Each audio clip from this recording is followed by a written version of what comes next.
we love talking goats. Now, I'm not talking about these guys here. I'm talking about, we love talking about the greatest of all time. Who is the greatest of all time, such as people like this?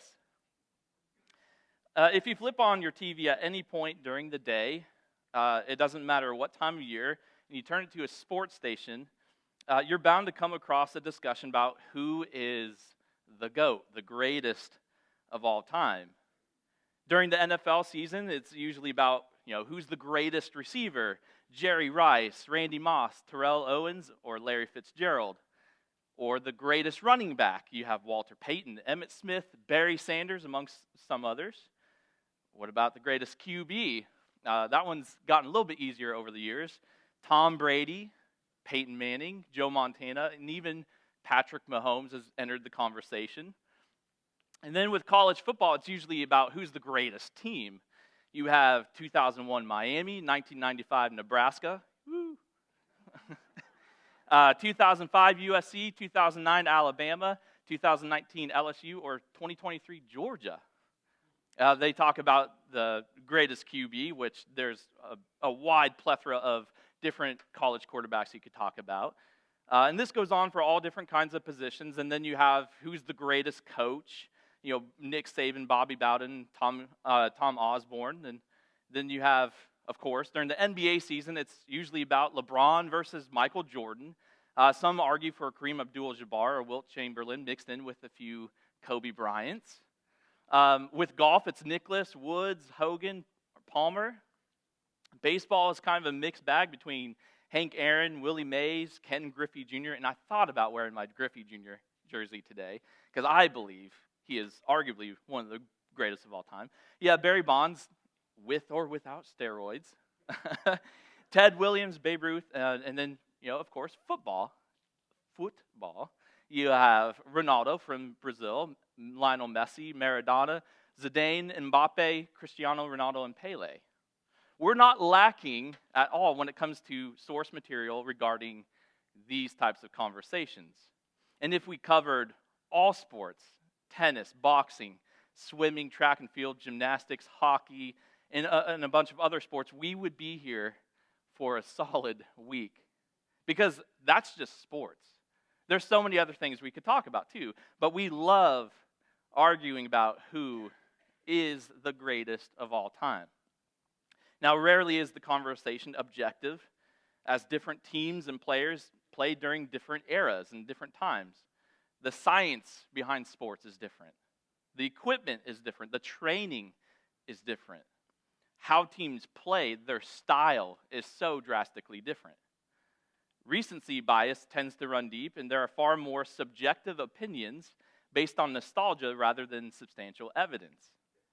And people will watch, listen, and join in these conversations for hours on end.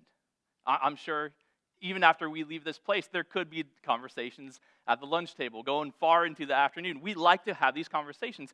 They're never going to stop. Nobody's ever going to be fully right because rarely will people come to a consensus. Why? Because you can't compare different eras on equal ground or platforms. There's always going to be rationale for why one person or team should be considered better than another. There's no end to the cycle, and these conversations are going to go on and on and on. And the same is true with movies, with books and authors, artists, bands, songs. Now, for curiosity's sake, I want to do something here, okay? I'm going to give you guys just a few seconds to think about the greatest song of all time, all right? So everybody in this room, think of the greatest song of all time in your mind, and when I get to 3, I want you to say that out loud, okay? We're going to try a little experiment here. The greatest song. 1, 2, 3, go. See? There's no consensus. We can't even agree on the greatest song of all time. It's subjective. A lot of it's based on our own experience, and it's often an emotional attachment or response to it. There's a memory or feeling attached to it that speaks to our soul in ways perhaps other songs can't. And, we could go on and on about this, but I simply want to point out the obvious. We love talking goats. It's a comparison trap. Now, talking about this text this morning, before we get into the heart of it and what it's speaking about, I want to paint a little bit of a backdrop to get a clearer picture of what's happening surrounding our text. Just a bit before Jesus confronts his disciples in Capernaum, we have a couple really big things taking place. Just outside of Nazareth, on a mountaintop outside of Nazareth, we have Peter, James, and John joining Jesus, where Jesus' true nature and mission were revealed during the Transfiguration. And I can't help but wonder if it was these three that started the greatest of all time argument. Because as soon as they leave the mountain, Jesus heals the demon-possessed boy, so they're already on the in. They've already had these two incredible experiences, while the disciples, they only got the demon-possessed boy experience. So they're not quite on the in as these other guys are. You have Peter, James, and John with this inside knowledge about who Jesus is. In the other crew, they do experience something pretty cool with that healing of the demon-possessed boy. But it's right after this that Jesus then predicts his death. And the disciples are like, yeah, newsflash, like we all die. That's not anything new that we don't know already. But it's right after he says that, he says, I'm going to rise from the dead 3 days later. And the disciples don't know what to do with this information. Here we have, going on in this text, we have a revelation of Jesus' deity. Okay, good, we got that. We have a miracle. They're cool with that. That's like not abnormal. He mentions death. Okay, yeah, that's normal. Yeah, we all die. But then he says we're going to rise from the grave, and then you have complete radio silence from the disciples. I mean, realistically, what do you do with that information? It's not like people rise from the grave on a regular basis. So they travel up to Capernaum. This is on the north shore of Galilee. So from Nazareth, this is about 40 miles. And so that would take either 2 to 3 days if you're traveling by foot. And the gospel writer finds it important to point out that they're not talking about Jesus' death. They're not talking about the transfiguration. They're not talking about the healing of the demon-possessed child or Jesus' mention of rising from the grave. They're talking about who's the greatest amongst themselves. People like to talk about the greatest of all time. Like, Jesus saying, I'm going to die and rise from the grave is a pretty huge talking point. So nobody had any questions about that? I mean, we don't have any evidence of anything else that was talked about. We can only assume they likely had those types of conversations. But the gospel writers, in his limited space, said whatever conversations took place were overlooked by this one simple greatest of all time conversation. And I love what Jesus does. He doesn't just point out, like, blank, go, you guys are idiots. Like, there's no reason you should be having these conversations. He goes, like any good parent would, what are you guys talking about back there? You all know what I'm talking about. We know from biblical scholarship that amongst some of Jesus' most devout followers and disciples were women. And you know when Jesus asked, what were you arguing about? They weren't even a part of it. They're likely too mature to fall into that bravado act. Now, I'm not saying they wouldn't argue about other things, but here in this moment, you could picture them being in this room with all the disciples, and Jesus goes, what were you guys talking about? Of course, the men are just like, oh my gosh. I mean, he caught us, and the women are probably, laughing on the inside. They probably had these big smirks on their face because they're like, you just got caught, and you know it. I just love imagining what's happening, all the smirking, all the grins, the side-eyeing, the shame, the looks of embarrassment, and just the internal, man, he got you good look on their face. Because you know that these disciples, after being around Jesus for a long time, they know this has nothing to do with kingdom ethics, the way that they're focusing on themselves, about being the greatest. Who is the greatest amongst us? It has nothing to do with kingdom ethics. This is why what happens next is so easily overlooked and so important. Jesus says, anyone who wants to be first must be the very last and the servant of all. If you want to know what kingdom ethics looks like, it's laying aside pride and selfish desires. It begins with a heart of service, looking to meet the needs of those around you. It's practicing patience and kindness when your first inclination is to unload your frustration on whomever your victim or victims might be. And I'll be honest here. For me, it's actually easier to serve others well when it's a friend, or when it's someone in the church, or sometimes even when it's somebody I don't know. But when it comes to my kids, and if I'm being honest, when it comes to my wife, they say some of the best leaders are servant leaders, especially in the family, so you can set a good example. But I'm not always the best at that. So when I'm preaching the sermon, I'm preaching to myself a lot. And I told Aaron before service, I was like, hey, I'm going to be preaching and sharing a little bit about you and the boys, but don't use this against me, all right? Like, don't use my words against me. But it's true. I am speaking to myself in a lot of ways. During the morning hours of the weekday, you can hear me barking out orders. Hey, you guys got to get up. You guys got to get dressed. Hey, you need to go eat your food. Brush your teeth. Hey, you got to stop making that sound. Hey, would you stop bothering your brother? Have you brushed your teeth yet? Why aren't your shoes on? You got to finish your food. Your teeth. Have they been brushed yet? Hurry up. Come on, we're running out of time. Your teeth are going to fall out and decay if you do not brush them. You got to go brush your teeth. Come on. It's like I'm a drill sergeant. Yeah, you could ask my kids. They're going to be coming up through just, hey, what's your dad like on a normal weekday morning?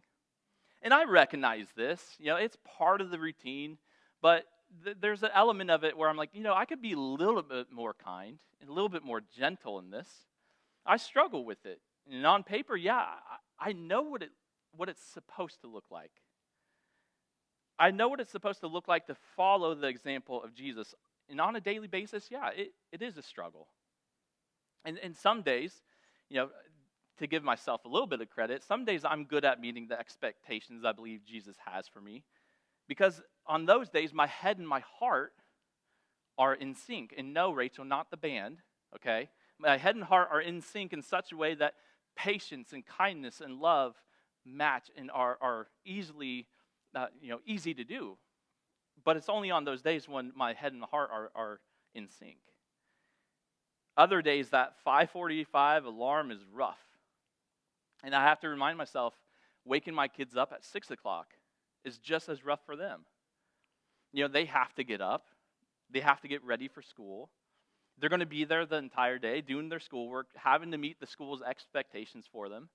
They're going to be dealing with other kids going through some of the same circumstances and headaches of getting ready for the day. And then they get home, and then they have their homework, and they really just have a small opportunity and time to be kids. Finding balance is hard. Now, you might be in a completely different walk of life, but we all go through similar things like this every single day. The expectation for us is to do what we can to become better versions of ourselves, to be a little bit more patient and kind and loving and accepting of others, to realize and recognize that maybe we aren't the most important person in the room. That's not to say we should neglect our own needs, but to simply eliminate the desire to only focus on ourselves when we can make the world a much better place by opening our minds and our hearts to those around us. Jesus teaches us this lesson by taking a child in his arm where he speaks of their value and significance, and he says this: whoever welcomes one of these children in my name welcomes me. And whoever welcomes me does not welcome me, but the one who sent me. I don't want you to miss something incredibly important that's lurking beneath the surface here. As Anna pointed out beautifully earlier, in Jesus' time, children were considered to hold the lowest status in society. They were completely dependent on the system without offering much in return. And it's likely that in the town of Capernaum, which in this period of time was known for being a high-class and wealthy community, it's where this teachable moment is set. The divide between men, women, and children, the rich and the poor, and the have and have-nots, was even more drastic. So when Jesus takes the child into his arms and essentially says, and I'm taking liberty at and paraphrasing this, when he says, if you want to know what being the greatest looks like, it means welcoming one of these as if they're royalty, because they are. They're special to God and they're special to me, and they should be honored, loved, respected, and cared for. And I wish I could say I got this right more often than not. I wish as a society we got this right more often than not. And this passage seems to be, it seems like it's speaking directly to this particular point of, loving kids, but I think it points out something even bigger, that's even a bigger teachable moment, and there's a broader picture to be seen. Because how we choose to love and serve even the littlest of those amongst us is often a reflection of how we'll choose to love and serve others. If we fail to love and serve well with those deemed not as important, we miss the point altogether. Especially if we concern ourselves with the desire to only love and serve those who we perceive to be the greatest amongst us, or if we only focus on ourselves. So the question is, who is the greatest amongst us? According to Jesus' kingdom ethics, it's the unsuspecting person sitting next to you who may be going through something difficult you know nothing about. And maybe all they need is for you to notice them and for them to feel like they matter.